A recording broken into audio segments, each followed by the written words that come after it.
áfram höldum við hér í þættinum að norðan og næstu mínúturnar ætlum við að velta fyrir okkur jólatrjám.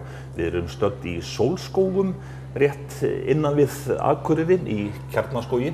Katrín, hvað segirðu? Það ekki hefðirnar sem að ráða ríkjum þegar að jólatrén eru annars vegar? Jú, ég held að það sé alveg óhætt að segja það sko. Það til þess mikið hefð hjá fólki að koma hér, þetta hluti að undirbúningi jólana, að koma hér og velja jólatréð. Og yfirleitt eru menn bara í því sem menn eru vanir sko. Einstaka maður tekur áhættu og prófar eitthvað nýtt sko. Þannig að það fólk allavega hana. En hérna hjá ykkur, þið eru nú með fleiri en 2 og fleiri en 3 tegundir. Já, við erum með bara mjög gott úrval og örugglega fleiri en flestir aðrir. Við erum að selja hérna 5 tegundir af jólatrjám, þannig að fólk getur valið úr ýmsu. Við erum með hérna, þetta fjallaþynur ef ég þekki rétt til. Já, ofsalega fallegt tré, þetta íslenskur þynur sem sagt úr Hallormsstað. Og þetta taka menn ef maður vilja íslenskt mjög barheldið jólalegt tré, þá þetta tréð sko.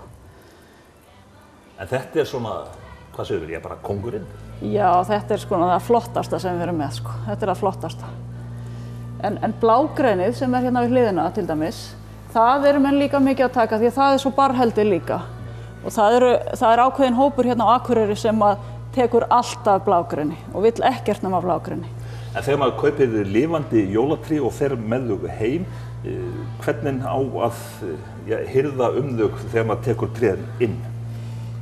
Það langbest að saga örlítið neðan af því til að opna vatnsrásirnar aftur upp í tréð og síðan bara setur maður það í fótinn og setur vatn í fótinn og maður þarf að passa, tréð drekkur mikið til að byrja með þegar það kemur inn og maður þarf að passa fyrstu 2 dagana að hafa alltaf nóg vatn, en svo fer það að drekka minna og það þarf ekki að hugsa eins mikið það. En þá hefur maður ilminn sko, því að það ilmurinn sem maður vill í húsið líka. En það sjálfsagt alls konar svona serimóníu hjá fólki þegar það tekur trén inn á til dæmis að setja fótinn ofan í sjóðandi heitt vatn. Það svona eitt sem að menn hafa verið að gera. Ég held að það sé nú óþarfi, ég held að sé nóg að saga þess neðan af sko. En þessi tré ekki svo viðkvæm fyrir því heldur sko. Það fyrst og fremst rauðgrænið sem margir telja jólalegasta jólatréð sem að menn þurfa að passa sérstaklega vel sko og halda serimóníunum algjörlega í lagi. En eru það þá fyrstu svona 2-3 sólarhringarnir sem að svona hafa úrslita áhrif á framhaldið? Já, það þannig. Það bara þannig sko. Að tréð fái nóg vatn í upphafi og þá eiginlega svona nokkuð öruggt. En það sem sagt, það umhirðan, það þá fyrst og fremst vatnið sem sagt? Já, það það. Því að ef það næst ekki með tré eins og rauðgreini þá víst að barrið falli af. En reyndar eru þessi tré hérna, þau halda barrinu alveg sko. En það kannski þau eru ferskar og gefa meiri ilm og það bara spurning hvað maður vilja leggja mikið í þetta. Ef maður skoða rauðgreinið? Já, endilega. Rauðgreini, hvað svona sérstakt við það? Já, mörgum finnst það svona jólalegast af því að þetta svona eins og úr ævintýrinu, rauðgreinið sko. Það svona allt í ant og flott og fíngjart og fallegt sko. Og sumir vilja bara ekkert annað en rauðgreini. Þetta sú tegund af lifandi trjám sem vinsælustur? Já, hún svona álíka vinsæl og til dæmis stafafuran sko. En hérna, hún vand með farnu sko. Þannig að menn þurfa að vera svona virkilega jólabörn og hugsa tréð sitt þegar þeir velja rauðgræni. En þetta nú ekki allar tegundirnar, hvað ætlar að sýna okkur næst? Við höfum kallað þetta jólatré með framhaldslíf. Já, þetta þá þannig að það hægt að gróðursetja sem tréð þá næsta vorið? Já, þetta ekki höggvið tré heldur, bara kemur rótin með. Og auðvitað eru flestir sem setja bara út á stétt hjá sér.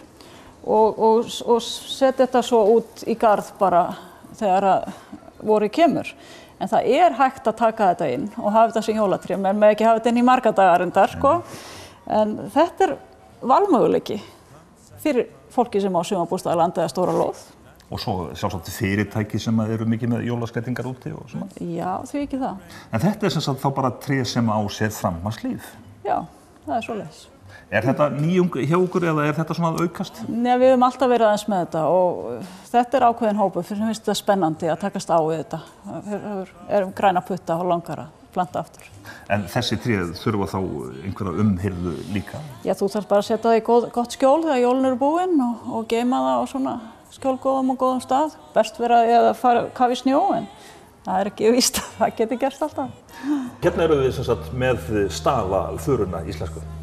Já, þetta er svona það tré sem að menn trúa að verði svona mest selda íslenska jólatré, og þetta er vaxandi og stafafurun er alveg sérlega falleg í ár eftir þetta fallega sumar.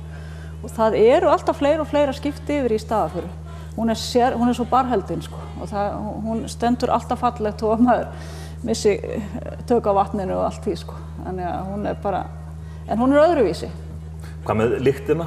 Já, rosa góð lykt af stafafuru, yndisleg sko.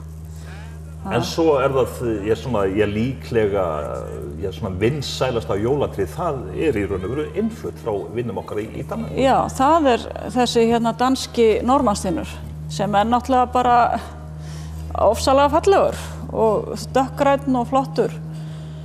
En sumir eru bara, vilja vera þjóðlegir á jólunum og taka íslenskt, en það er mjög margir sem taka þetta og þetta er náttúrulega glæsileg tré sko.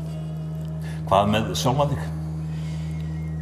Við höfum svolítið verið að skipta til, en við erum svolítið í blágræninu. Það er svona okkar tré. Er fólk svona mikið að spá og spekulera í þessu og hvaða spurning er algengustu varðandi umhirðu? Það er nú þetta sko, með bara barheldnina og hvað menn þurfa að gera til að halda ilminum, og það er þessi vatnsmál sko, sem menn eru óöruggir með, og þeir sem vilja ekkert vera vesenast mikið, þeir taka bara barheldnu trén. En það er voða gaman fjölskyldurnar að koma hérna og sumar bara ganga strax að trénu sínu, en aðrir alveg velta þessu fyrir sig fram og tilbaka og skoða svo mörg, og það er voða gaman að fylgjast með fólki á þessum tíma. En svona trén í ár, þessi íslensku eftir þetta góða sumar, þau eru glæsileg? Ja, þau eru rosalega falleg núna, dökk og já, virkilega flott eftir sumarið. Og þá vitum við vonandi ýmislegt meira hvernig ná að umgangast jólatrén, þessi lifandi. Þá látum við þessu lokið og við höldum hérna áfram rétt strax, og þá er það þáttunars gests Einars Hvítir mávar.